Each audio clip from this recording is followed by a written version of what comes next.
Hi అండి, అందరికీ నమస్కారం. తెలుగు బోధన ఛానల్కి స్వాగతం అండి. ఈ వీడియోలో 3వ తరగతి తెలుగు వాచకానికి సంబంధించినటువంటి పాఠము ఇతివృత్తము ప్రక్రియ అండి. మరి ఏపీ టెట్ డిఎస్సికి ఉపయోగపడేటువంటి చాలా ముఖ్యమైనటువంటి బిట్ అండి. ఇది కవులు రచయితల గురించి చాలా బిట్స్ అడిగేటువంటి అవకాశం ఉంది. అలాగే ఇతివృత్తం ప్రక్రియ గురించి కూడా అడిగే అవకాశం ఉంది. మరి ఇది తప్పకుండా వీడియో చూసిన వెంటనే చదవండి. వచ్చిందా రాలేదా మీకు మీరుగా టెస్ట్ చేసుకోండి.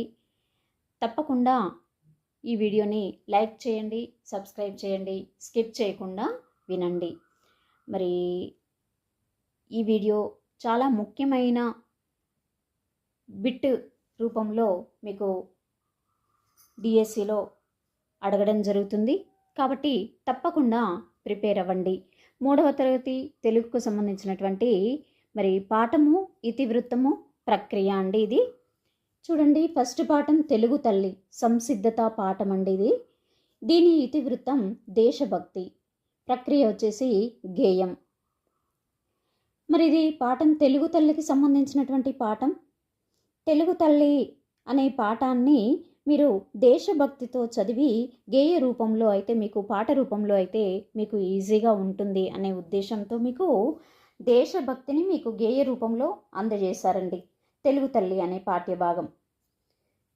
తెలుగు తల్లి అనే పాఠ్యభాగం, ఇతివృత్తం దేశభక్తి, ప్రక్రియ ఏమో గేయం.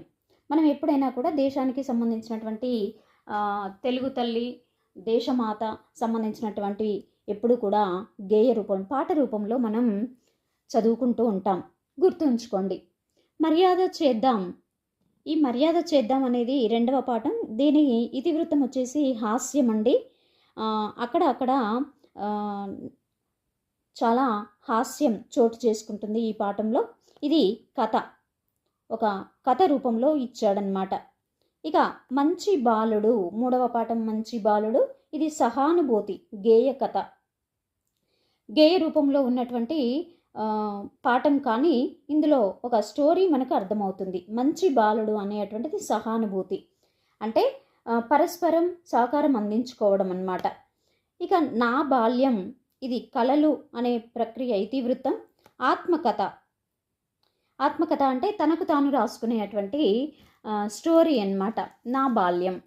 ఇక్కడ 5వది వచ్చేసి పొడుపు విడుపు, భాషాభిరుచి, భాష మీద పట్టు సాధించడానికి ఈ పాఠం ఇవ్వడం జరిగింది. సంభాషణ రూపంలో ఉంటుందండి. ఇద్దరు వ్యక్తుల మధ్యలో జరిగేటువంటి సంభాషణ, భాషాభిరుచి, భాష మీద అభిమానం పెంచుకునే విధంగా పొడుపు విడుపు.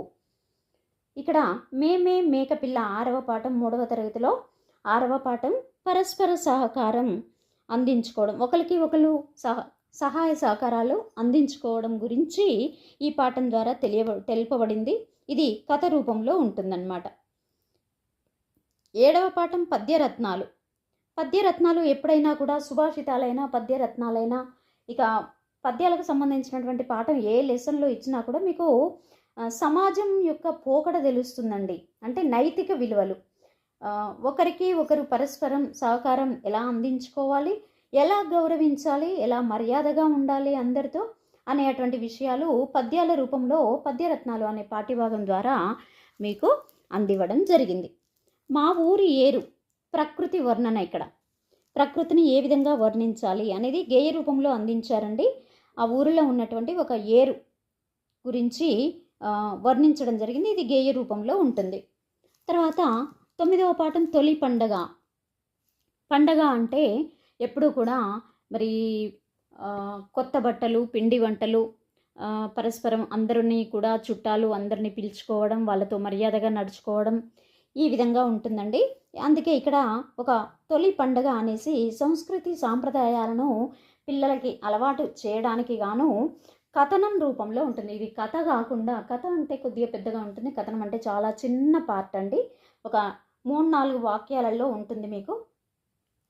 ఈ విధంగా తొలి పండగ అనేది సంస్కృతి సాంప్రదాయాలకి సంబంధించింది. మరి ఈ విధంగా తప్పకుండా ప్రిపేర్ అవ్వండి. మరిన్ని వీడియోల కోసం తెలుగు బోధన ఛానల్ని సబ్స్క్రైబ్ చేయండి.